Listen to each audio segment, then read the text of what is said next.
ဒီဟာကညံရီ180ရှိတဲ့မြောက်ဝက်နဲ့တကောင်ပါသူ့နာမည်ကကေစာပါဒါပေမဲ့ဒီလူသားကသူ့ကိုဘီယာနဲ့မြူဆွဲဖို့ယူမိုက်စွာကြံစီခဲ့ပါတယ်ရလက်အနေနဲ့ကေစာဟာသူ့အင်ဂျီကော်လန်ကိုဖန်ဆွဲပြီးလူကိုတက်ချင်တဲ့စိတ်အပြည့်နဲ့ပြင်းပြင်းထန်ထန်စိုက်ကြည့်ခဲ့ပါတယ်ထိမ့်သိမ့်သူတွေကအလင်းအမြန်ပြေးလာမှကေစာဟာမကြေမနက်နဲ့လူကိုလွတ်ပေးခဲ့ပါတယ်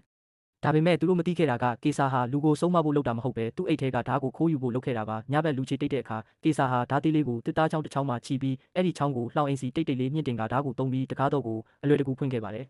လွတ်မြောက်လာပြီးနောက်ကေစာဟာသူတို့လှုပ်ရှားတဲ့နေရာကိုပြေးသွားပြီးတီးချလောင်ထားတဲ့တန်လောင်အိမ်ကိုဖွင့်ကအကြီးဆုံးမြောက်ပီလူနက်ကိုလွှတ်ပေးခဲ့ပါတယ်။မြောက်ပီလူရဲ့လေးစားမှုကိုရယူပြီးနောက်သူ့ကိုအမြဲတမ်းအနိုင်ကျင့်တတ်တဲ့စိုးတော်မြောက်ကိုပါလွှတ်ပေးခဲ့ပါတယ်။စိုးတော်မြောက်ဟာပြန်တိုက်ဖို့ထပြီးလှည့်ကြည့်လိုက်တဲ့အခါမြောက်ပီလူနက်ဟာဘေးနားမှာကြောက်စရာကောင်းအောင်ရက်နေတာကိုတွေ့လိုက်ရပါတယ်။မြောက်ပီလူရဲ့ချင်းချောက်မှုအောက်မှာစိုးတော်မြောက်ဟာမြောက်ဝံအားလုံးရှိမှာကေစာကိုလက်ဆန်တန်းပြီးအညံ့ခံခဲ့ရပါတယ်။ဒီအချိန်မှာပဲကေစာကိုမွေးစားခဲ့တဲ့ရှောင်းရွှမ်းဟာသူပြုပြင်ထားတဲ့ဗိုင်းရပ်စ်ဆေးကိုသူ့ရဲ့အယ်ဇိုင်းမာရောဂါခံစားနေရတဲ့ဖခင်ကိုတိုက်ကြွေးခဲ့ပါတယ်။လူသားတွေရဲ့ကိုယ်ခံအားစနစ်ဟာဗိုင်းရပ်စ်ရဲ့အစွမ်းကိုမခံနိုင်တာကြောင့်မကြခင်မှာပဲဖခင်ဟာဗိုင်းရပ်စ်ကြောင့်သေဆုံးသွားခဲ့ပါတယ်။ရှောင်းရွှမ်းဟာထိမ့်သိမ်းရေးစခန်းမှာပိတ်မိနေတဲ့ကေစာကိုတတိယလာပြီးသူ့ကိုအိမ်ပြန်ခေါ်ဖို့စိတ်မရှိဖြစ်နေခဲ့ပါတယ်။ရှောင်းရွှမ်းကချုံမော့ပြောဆိုပြီးကေစာကိုခေါ်ထုတ်လာနိုင်ခဲ့ချိန်မှာကေစာဟာကြံတဲ့မြောက်ဝင်တွေကိုတန်းတလွမ်းဆွတ်စွာကြည့်လိုက်ပါတယ်။ရှောင်းရွှမ်းရဲ့လက်ထဲကခေါ်သွားမဲ့ကြိုးကိုမြင်လိုက်တဲ့အခါသူဟာမထင်မှတ်ထားတဲ့ဆုံးဖြတ်ချက်တစ်ခုကိုချခဲ့ပါတယ်။သူဟာရှောင်းရွှမ်းတဲ့လူတွေရှိမှလောင်အိမ်တကားကိုဖြင်းချင်းစွာပြန်ပိတ်လိုက်ပြီးလုံးဝတွေ့ဝေခြင်းမရှိပဲအဲ့ဒီနေရာမှာပဲနေဖို့ရွေးချယ်ခဲ့ပါတယ်။ဘာကြောင့်လဲဆိုတော့သူနဲ့သူ့ရဲ့မျိုးနွယ်စုဝင်တွေဘယ်ချိန်မှနေတင်လဲထွက်သွားတင်လဲဆိုတာကိုလူသားတွေဆုံးဖြတ်တာမျိုးသူမလိုချင်တော့လို့ပါသူ့ရဲ့မျိုးနွယ်စုဝင်တွေကကေစာရဲ့ရွေးချယ်မှုကိုမြင်တဲ့အခါကျေနပ်စွာနဲ့အော်ဟစ်အားပေးခဲ့ကြပါတယ်။နောက်တစ်ခါမှကေစာဟာဘီစကစ်တစ်ထုပ်ကိုယူပြီးမြောက်တွေကိုညီညွတ်ရေးတင်ကန်းစာပေးပါတယ်တစ်သားတစ်ချောင်းကိုချိုးရတာလွယ်ပေမဲ့စီးလုံးသွားတဲ့အခါအလွန်ခိုင်ခန့်ပါတယ်လို့ပြောပါတယ်ကေစာဟာထိမ့်သိမ့်သူတူတကားပေါ်ကစကားဝက်တော့ကိုဖွင့်နေတာကိုမတော်တဆမြင်လိုက်ရပြီးစကားဝက်ကိုမှတ်သားခဲ့ပါတယ်ညဘက်လူချေတိတ်တဲ့အခါကေစာဟာစကားဝက်ကိုအတိအကျရိုက်ထက်ကထိမ့်သိမ့်ရေးစခန်းကနေထွက်ပြေးပါတယ်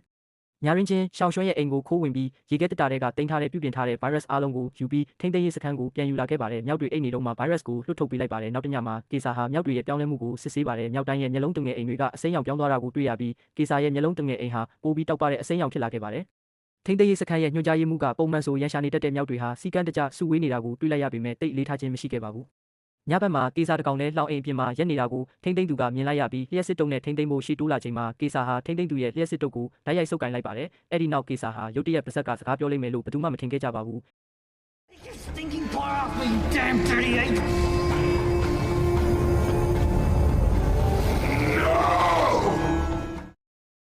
ဒီအဖြစ်အပျက်ကထိမ့်သိမ့်သူနှစ်ယောက်နဲ့လှောင်အိမ်ထဲကမြောက်တွေပါအံ့ဩတုန်လှုပ်သွားကြပါတယ်။